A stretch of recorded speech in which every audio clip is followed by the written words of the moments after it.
Kenneth being groomed as the next political leader to succeed Uhuru Kenyatta as the Central Kenya regional kingpin.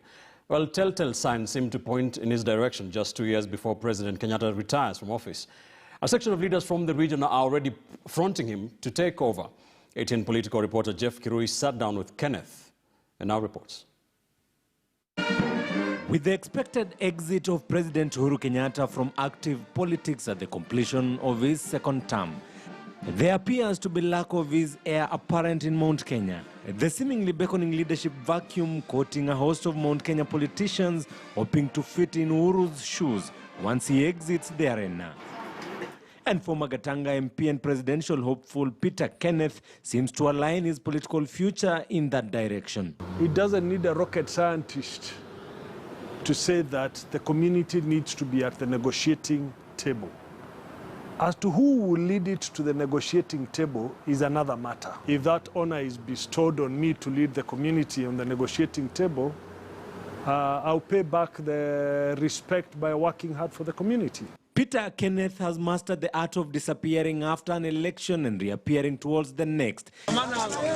In 2013, after his stab at presidency, he went under only to re-emerge in 2017 to battle it out for the Nairobi gubernatorial seat. In the two other stabs have not succeeded, you allow those who got elected to work. His re-emergence coming at a time the quest to unite the Mount Kenya region under one political umbrella is gaining momentum. At the moment, the man from Gatanga seems to be more politically affiliated to the ruling Jubilee coalition, noting that he is partyless. I am sure after BBI and what comes out of BBI, there will be formations. There will be formations, there will be new outfits, there will be new formations. And I think it will be appropriate then at that time to speak about it, whether you come in with a party, come in as an individual.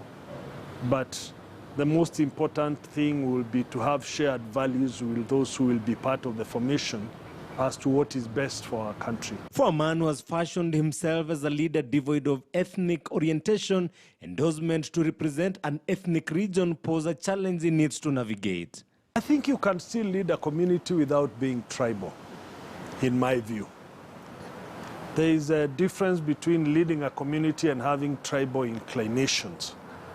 In my view, where politics are local, everybody comes from somewhere, and people associate that person with where they come from.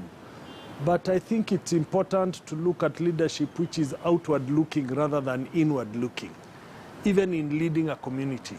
Other leaders from the region who have been positioning themselves to fit in Uhuru Kenyatta's shoes include former Kiambu Governor William Kabogo, Murang'a Governor Mwangi wa Iria, Kirinyaga Governor Anne Waiguru, and former Agriculture Cabinet Secretary Mwangi Kiunjuri, who has since formed his own political party. Jeff Kirui, KTN News. Yesterday, President Uhuru